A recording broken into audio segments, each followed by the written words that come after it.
It is the final hour of the week of Three Man Front. Thanks for tuning us in. This has been an interesting week, to say the very least. It has been spring break week across the state of Alabama. Most folks will be back in town, ready to get back to work. Kids will be back in school on Monday.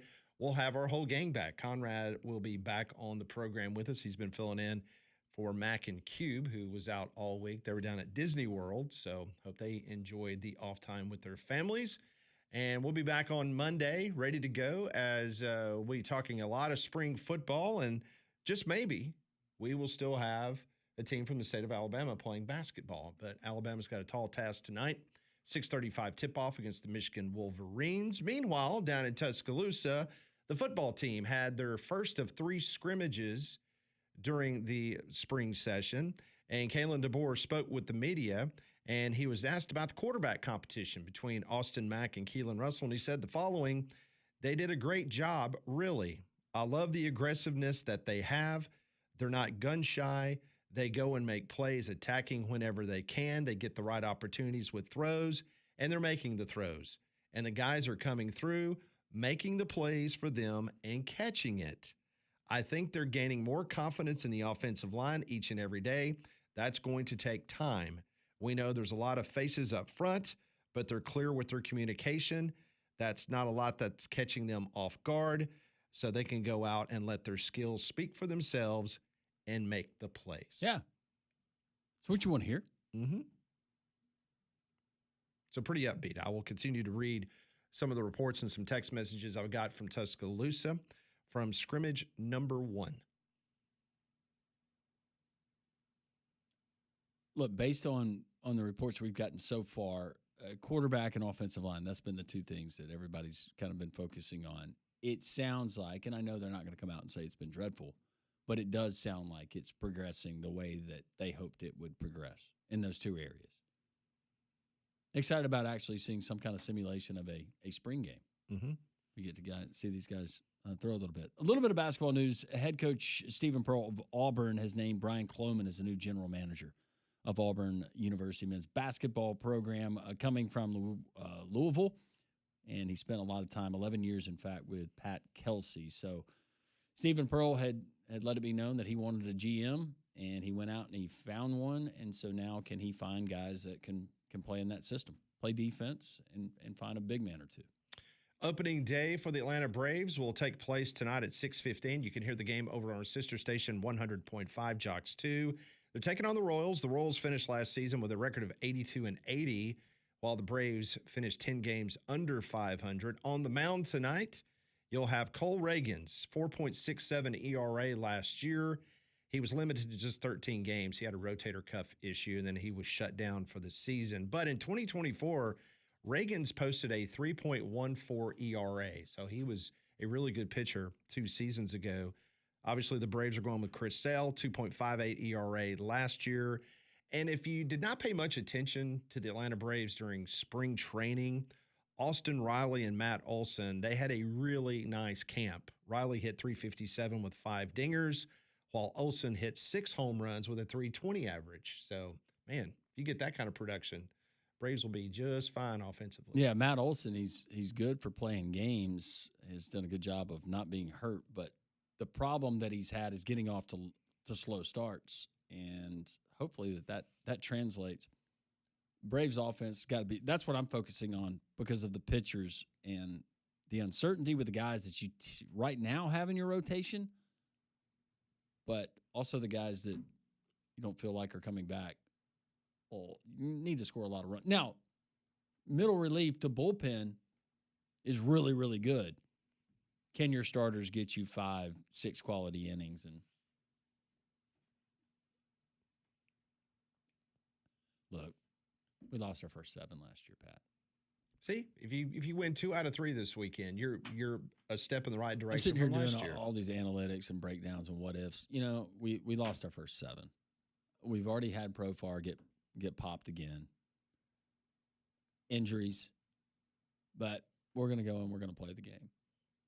I'm excited to see how aggressive Atlanta is on the base path with Walt Weiss.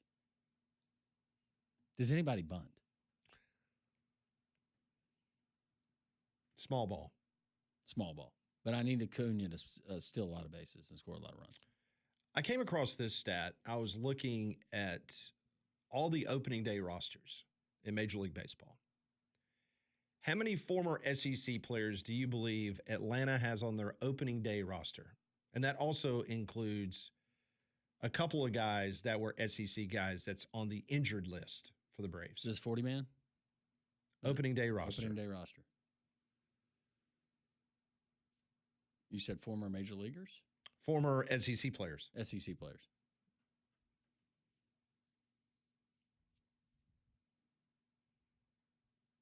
He's doing the count now. 6. It's a great guess. 5. Mm. And 2 of them are on the injured list. Bryce Elder played at Texas. Kyle Farmer at Georgia. Mike Yastrzemski played at Vandy.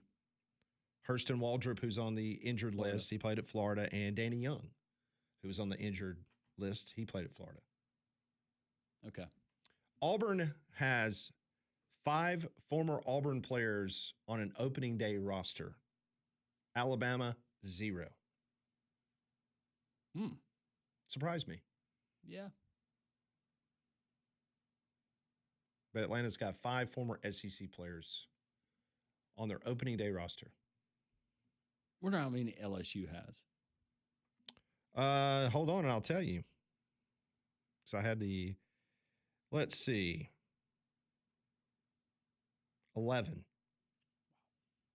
LSU has 11 players currently on opening Is day Vanderbilt rosters. the most? No, Vandy's got 8. No, some of theirs decided to go into medicine or law. They kind of gave up baseball. Yeah. But Florida's got the most of anybody. Would you like to take a guess? Florida, if LSU has 11, Florida has 17? 12. Oh. They got 12. What Major League Baseball team do you believe has the most SEC players on their opening day roster? I don't know why I'm going to say this. I'm going to say the Colorado Rockies. It is going to surprise you. Tigers. The Texas Rangers. Actually, the Texas Rangers and the Kansas City Royals are tied. Yep. Tied with 6. And Royals would have had 7 if Singer. He's with what, Reds now? Mm-hmm. Texas Rangers. How about that? Wow. Mm-hmm. All right. Figured that was just all Texas and Texas A&M players. Let me see. Let me see where most of the Texas Rangers, Arkansas, Florida, Vandy, LSU, South Carolina. Huh. Hey, South Carolina. South Carolina. Kakalaki. Actually, that's Jordan Montgomery, who pitched for the Cardinals for about 1.5 years. He played with the Yankees and then signed that big contract with the Diamondbacks, and then he blew his elbow out. But he was on the South Carolina National Championship team. Remember when they were actually good at a sport at South Carolina? They were really good at besides baseball. Women's basketball. They had that run. That run is long gone. That is a shell of itself. Cigar Cowboy says he counts Elder as a Big 12 because Texas was Big 12. He doesn't count him. Well, I'll depends on what Bryce Elder we get. I'll count him as SEC if he's good Bryce Elder. If he turns into bad Bryce Elder, then that's when we go Big 12. Someone reminding us that Cole Henry from Florence, who played at LSU, is pitching for the Nationals.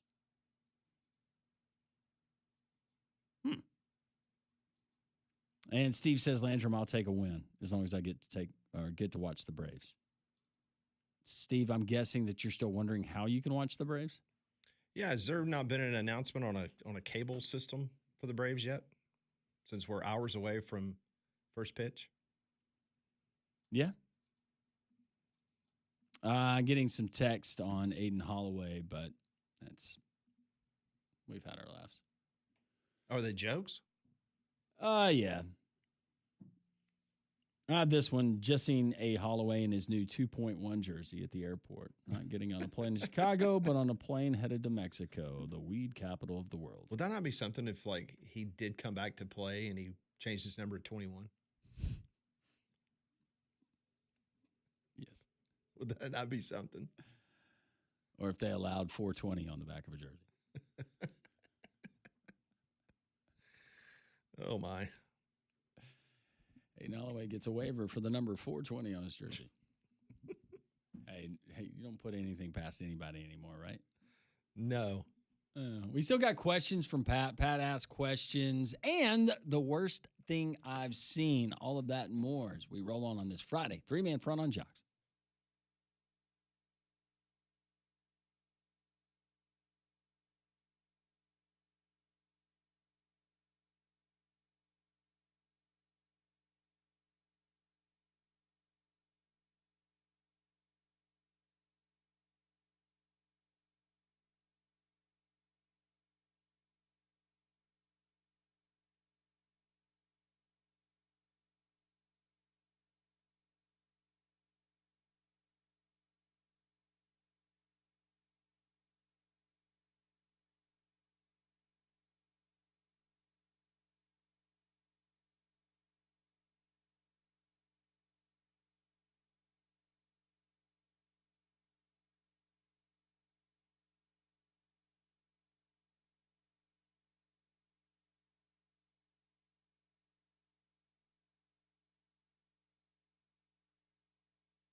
1:15 here on Jocks on this Sweet 16 Friday. Reminder that you can listen to the Sweet 16 and the Elite Eight here on Jocks all weekend long.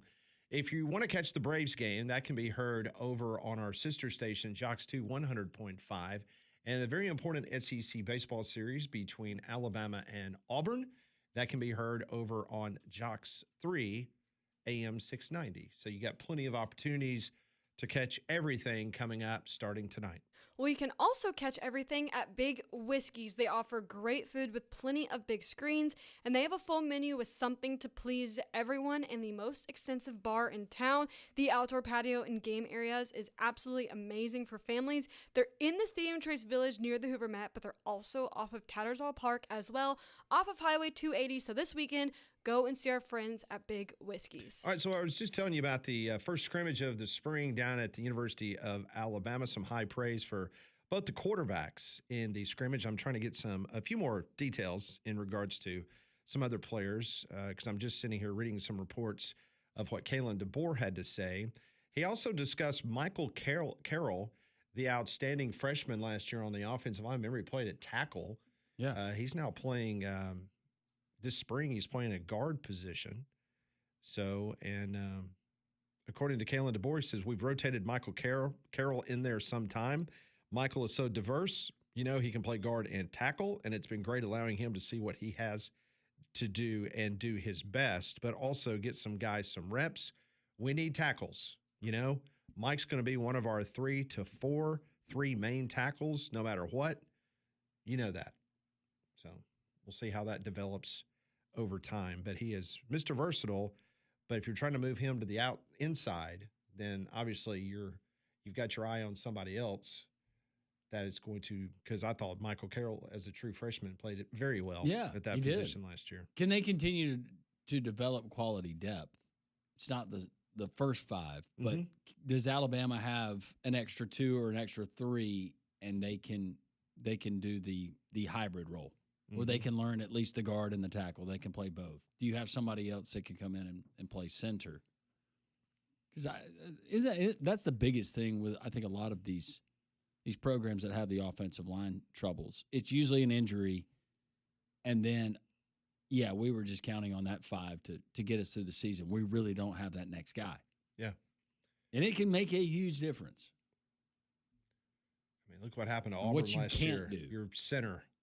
Well, you have to game plan around it, your deficiencies and your weaknesses. I mean, Auburn ended up finishing the season last year playing a center that should have still been in high school. Yeah. That had reclassified.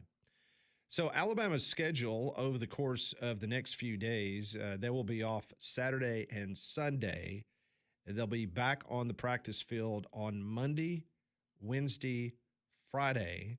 And then the next week will be a Tuesday, April 7th practice, Thursday, April 9th. And then, of course, Saturday, April 11th, that will be the A-Day game. Meanwhile, the Auburn Tigers, they had nothing today. They will practice tomorrow down on the Plains. That will be practice number 6 for Auburn, and then they will take Sunday off before they get back into the regular schedule next week. Yeah, and we'll hopefully get more from Alex Golish. I know he was talking about the second-string quarterbacks and Byron Brown. He's got familiarity with that system, but early on, pointing out that some of the guys that were standing out, notably some of the guys that transferred from South Florida, I'm sure that part of that has to do with just being familiar with how everything goes from practice to scheme and everything else. But some of the observations from practice at Auburn, some very interesting situational looks where you've got Womack, you've got the Nate Johnson kid, and a couple of others that could be one of your rushing packages. So DJ Durkin, the bulk of that returning talent, a lot of that returning talent coming back on that side of the ball. So if you can get the offense right, you can stay healthy. Who knows? Maybe Auburn does get 7-8 wins this year. Meanwhile, one SEC school's already done with spring. Missouri. Yeah. They're finished. They did not have a spring game, and the reason why they canceled last year's spring game, canceled this year's spring game, because of all the construction that they've got going on around campus and the stadium. that they decided that they would not hold a spring game this year, but they concluded stuff a few days ago. Good for you, Eli. Go and enjoy your spring. So they are done. You think he's already down in 30A? I bet he gets down there and sign a new deal. Mm-hmm. What are the expectations there? Yeah, sure. This is when you take your eye off the program and you let your foot off the gas. I was just seeing when the next potential spring game. It appears that most everybody, it's around the same time as Alabama.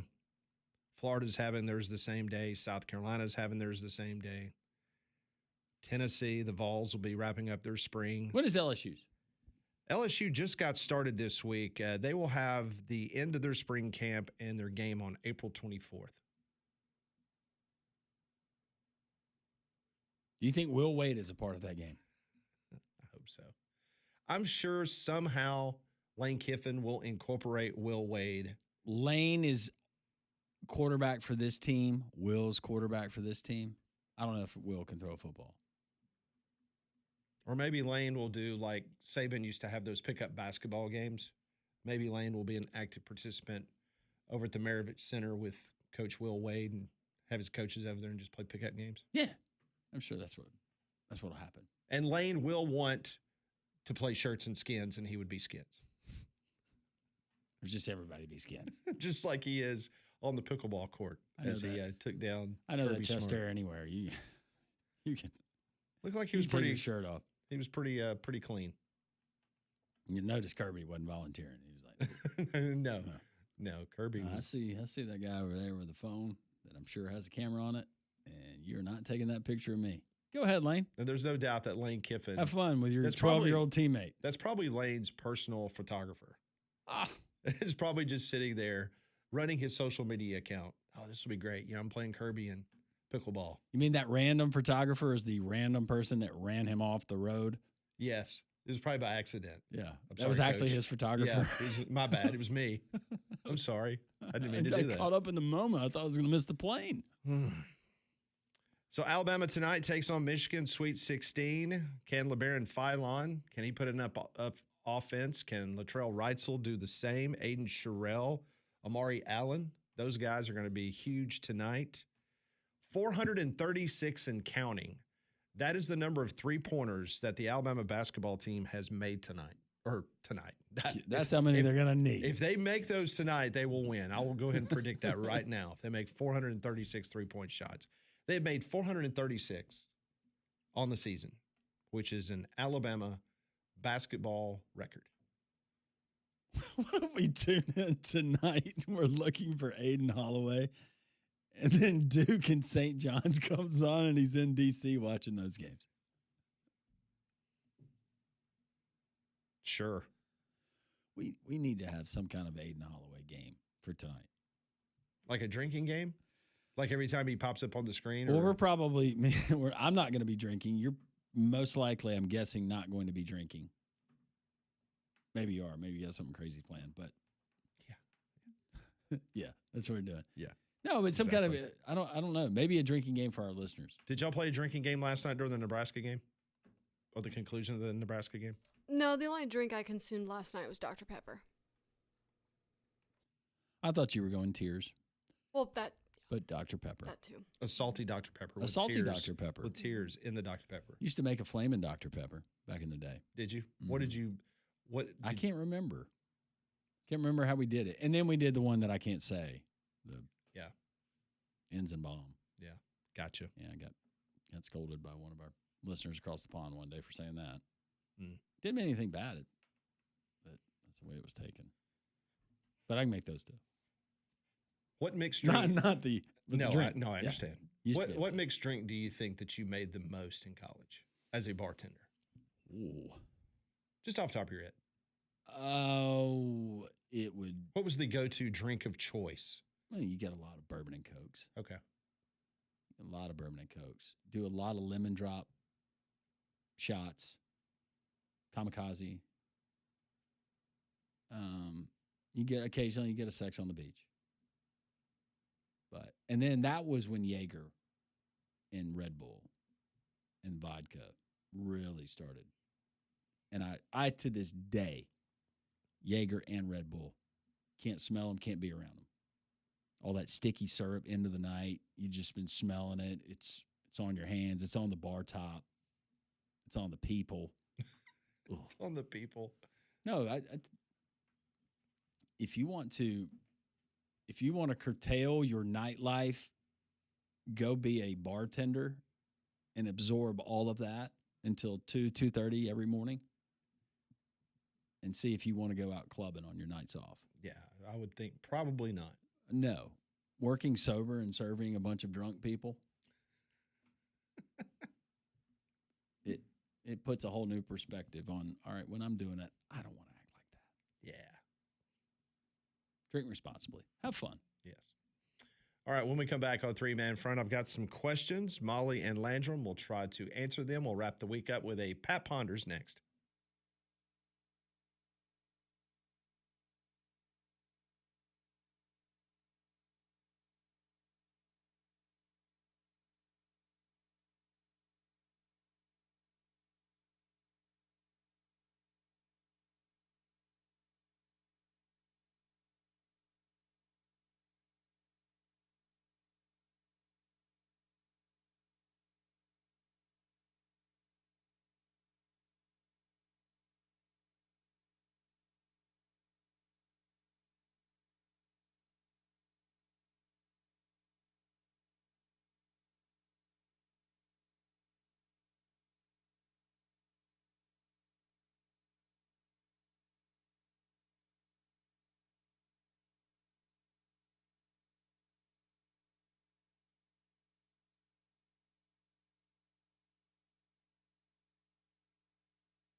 One thirty, the Friday edition of Three Man Front. Landrum, Pat, and Molly. Alabama, Michigan tonight.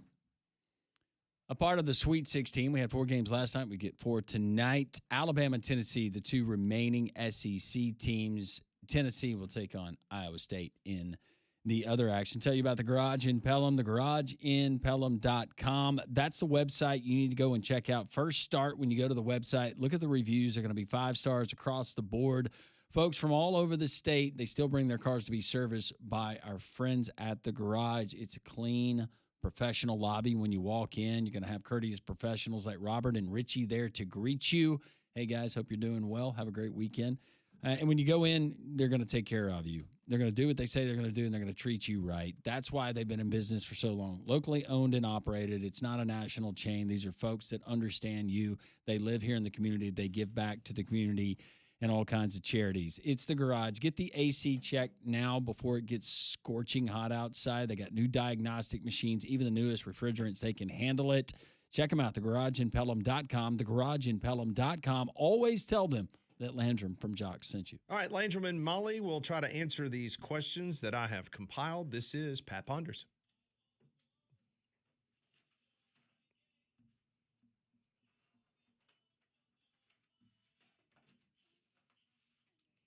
All right, question number 1. LeBaron Philon averages 22 points a game at Alabama. Former UAB Blazer and now Michigan Wolverine Yax Lindeborg, he's averaging 15 points a game for Michigan. Which player tonight is most likely to score the most points above their average? Philon is 22. Yax is 15. Which player is most likely to score more above their average? This is just strictly size, but Philon already with the 22. I could see him getting that number, but not much more over that. If Alabama gets into foul trouble and Michigan keeps pounding it into Yax, he's going to have a day. So I would say Yax. We could get 20 plus from Yax on a good night. Because you said 15 for Yax, right? Was his average? Yeah, I would take Yax too. Okay. I agree, by the way. Yeah. Yeah, Yax. I think if Alabama can get 22 from Philon, you need supporting cast to step up and get maybe 20 to 24 points. Talking about Reitzel especially. Well, the problem for Alabama, and you know this going in, but even if Yax isn't getting his, they got so many other guys that can beat you. Yeah. He's not the only big man on the floor. What's the other guy that's 7'2"? Side note. Did we always have this many 7-footers? No. Does this go back to hormones and what they put in our food? I'm not really sure, but no. There's just stretch places. No, we did not. It's every time you turn around now. Just 7'1", 7'9". We get our first 8-footer. It's close because the kid from Florida, he's what, 7'8"? Every time he runs, it's like Walker Kessler. I'm just something that long running doesn't look. It looks like he's on stilts. Like those legs are just going to break in half. Question number 2. If Alabama loses tonight in the Sweet 16, what letter grade would you give Nate Oates on this year's basketball team?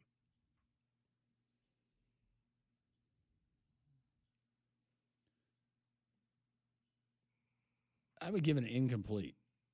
Oh. Incomplete because of the absence of Aiden Holloway and the addition, subtraction of Charles Bediako. An incomplete. We're going to do an incomplete. But if I wasn't going to give an incomplete, I would give Alabama a B+. I was thinking A- to B+ because you still won 25 games. You still made it to the Sweet 16. Yeah, you kind of had a lot going on this year. Everything going on with Charles Bediako and now with Aiden Holloway. But, I mean, you still made it this far. It's amazing what has happened. And it's just like in football. I mean, once you get the sweet taste of that nectar, like Nebraska basketball with Molly this year, you just want more. A grades for that program is now Elite Eight or better. Exactly. The minimum expectation, well, the minimum would be making a tournament. And think about But it. Sweet 16 is kind of the expectation now. Well, just like Auburn At basketball from 2019 Yeah. to now, that has completely changed before Yeah. it was in 2019. Yes, for sure. For both programs, which is good. It's elevated the bar, the expectations. By the way, if I told you that Auburn and Alabama, both of their seasons would be alive still.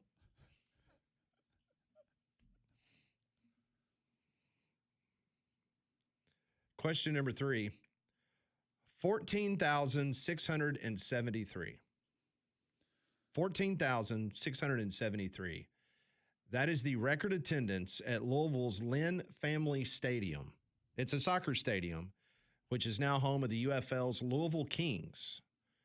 Give me your guesstimate on the announced attendance for tonight's game against the Stallions. All right, I have got to cheat. I got to check the weather because it was not pretty on that live shot I saw this morning. It's the first ever game of the Louisville Kings, Landrum. Doesn't matter what the weather is. You think Rapoli's going to be happy if you don't sell the place out? Oh, I'm going hourly. This is a tough break to be going and playing there first night. It is chilly. What's the temperature? 40s, 50s? Right now it's 49 degrees. Ooh, that's good football weather, though. What time is kick? 7 o'clock. All right, 7 o'clock. It's chilly. The real feel will be 43. Actually, that's it would be 8 o'clock Eastern. So if you're looking at the All right, the Louisville weather real forecast, feel would be 42, there you go. but no rain. Excuse me, a little bit of wind, so we could get the 60-yard field goal. 14,673. What's your number?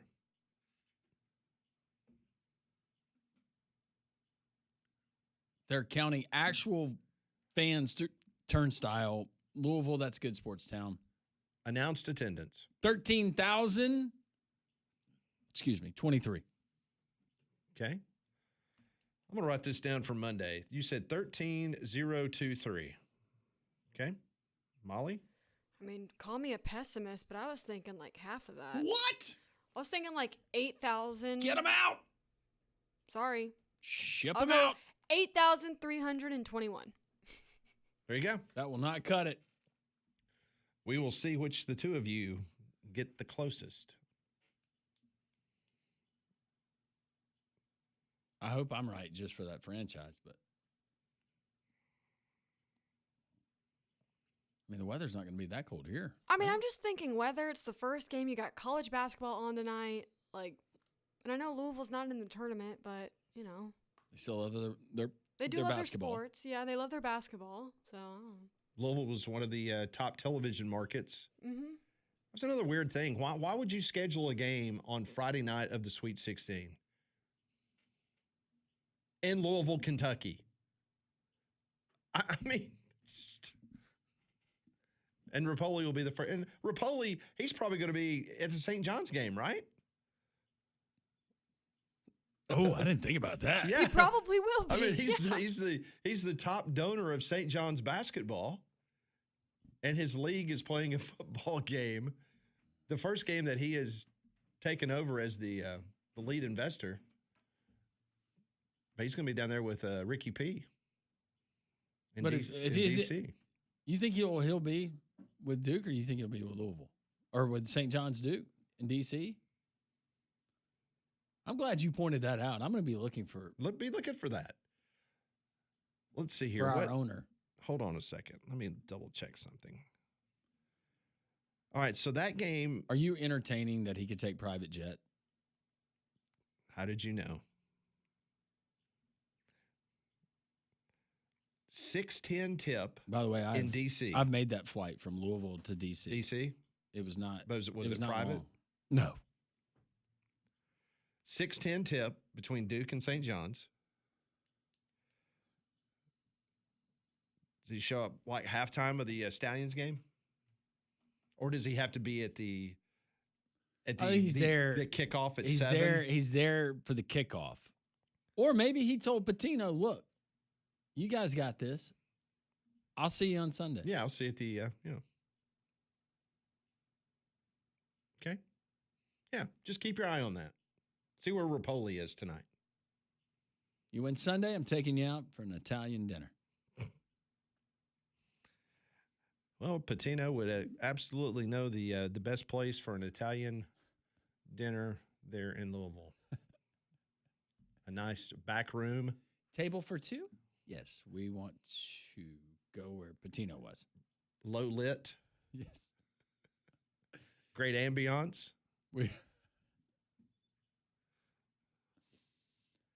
That story. People forget about that. People like Conrad and Molly probably don't even know what we're talking about. Yeah. Oh, you do? Oh, good for you. It was not like the scene from Lady and the Tramp. The last part of that, yes. Not the first part. Thanks for setting me up on that one. Yeah. If you're the cleaning crew, you're thinking everybody's gone. Whoops. Whoops. My bad. Didn't realize. That coach. Didn't know dessert was being served. It's not a cannoli. Don't laugh. It's not a cannoli. It's really cold in here. So many questions. All right, next question. Oh, ma'am. Hello. Didn't see you. Tom Brady says he was seriously considering a return, but the NFL pushed back and said, bad idea, since he owns 5% of the Raiders. So it made me ponder. If the Broncos could have signed him for one game when Nix was sidelined with the injury in the playoffs, do you think even at Brady's age, if he could have had that one opportunity for that one game in the AFC Championship game, could he have led the Broncos over the Patriots to the Super Bowl? One game. One game, I think he could. Out of retirement. Yeah. Play in the AFC Championship game against his former team with the Broncos. Could he do it? Yep. I think he could. Really think he could. I mean, considering how abysmal the offense was that game, the Broncos and the Patriots, you're talking about this year, right? Yes. Yeah, I think he could. And one of the big reasons is because Tom Brady honestly believes that he can. No, for a one game, yeah, you bring him in, he can quarterback you to a win. And like Molly said, based on what you saw in that game, yeah, and how the game that was played an out, awful game. Snow game, wasn't The it? snow was awesome. Yeah. The offense, Brady terrible. knows how to play in the snow. Oh, you got pig and slop. Ask the Raiders. He put that left glove on. Ask John Gruden. Have the hand warmer. Yeah. I'm like you. I think he could. One game. Yes. Doesn't have to go through the whole season of being beat up and banged up. He goes out there one game. He's probably at 48. He probably still has that old beat up tire hanging from the rope in his secret place that he goes and he still probably throws footballs. Hey, he spun it pretty good this weekend at the flag football. Yeah, he can. He could do it. I'd like to see that. I want that option. You bring back one player for one game. One game. You get to use it once every 5 years for your franchise. That could be really entertaining or go so bad. Yeah. So quickly. All right, final question of the week comes courtesy of BB. Had to follow along with this one. We all know what iceberg is, but have you heard of a fatberg?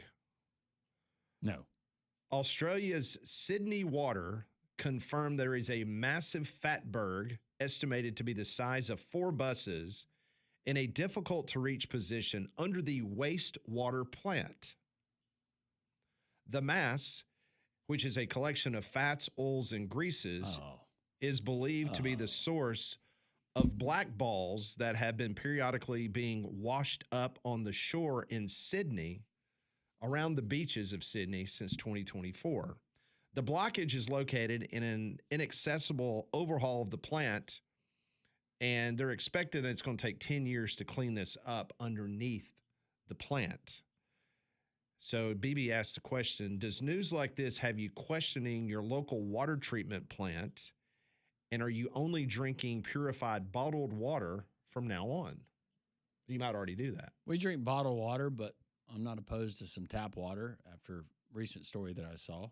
I might think twice about it again, about certain things that have been omitted apparently from our drinking supply.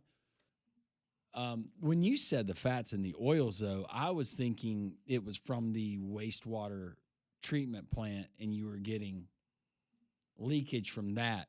It was the fats and the oils that were secreted from that. But you're saying it's from the black balls?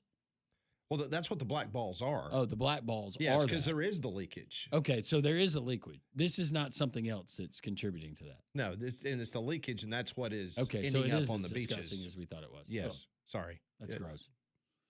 Ooh, but yes, that's what I think about when I think about Flint, Michigan. Yeah, that's disgusting. Toxic water. I try to filter my water through a pitcher thing, but sometimes if I'm in a rush, I'll just grab it from We the got a tap. filter in our shower, which I say some people might be like, "Oh, we've had it for 15 years," but my wife had one of those attachments, and you got the flexible hose, but it has the filter. I can tell the difference. I can tell the difference too, based on your skin. Can you? It looks fantastic. Thank you. You're so sweet when you want to be. All right, that's this week's Pat Ponders. When we come back on Three Man Front, we'll get to more of your text messages as you guys have fired in a lot of questions and thoughts. We'll close things up on this spring break edition. Yeah. Of Three Man Front here on Jocks.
Three-man front. We continue here on this Friday. Landrum, Pat, and Molly.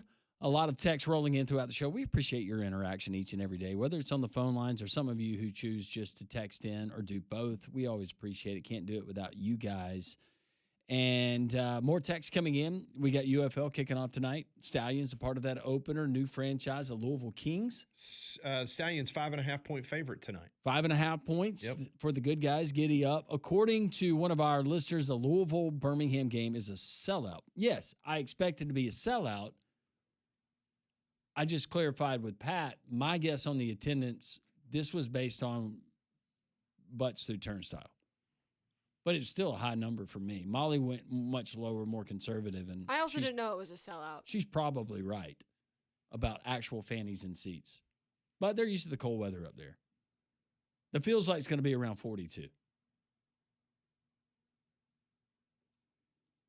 Going back to Tom Brady. Mm-hmm. In the NFL, urging him or just pretty much telling him, no, we don't think it's a good idea for you to come back and play quarterback. Posey says, I mean, if Phillip Rivers can do it. What was Phillip, 44? Think so. Brady's 48, I believe. Yes. Yeah, somebody talking about AJ's appearance, the one that I saw this morning, and just talked about how it was a sellout, but it was funny. He was looking at the weather conditions, and they're asking him about some of the new rules and the things you can do. And it'll be interesting. I'm excited. Matt Corral playing quarterback. His third year with the Birmingham Stallions. Looks like a talented group of wide receivers. He's telling them to have fun. Have fun. We win. We have fun. Yeah, Stallions will be on the road for a couple of weeks before they come home for the April 18th. Home opener. How many games are we talking about from Alabama come Monday that they played? Are we talking about one? Are we talking about two? Are we talking about Aiden Holloway? Tune in tonight to find out. Is Will Wade still in Baton Rouge by the end of the weekend? We appreciate all of you. Have a wonderful, safe weekend. God is great.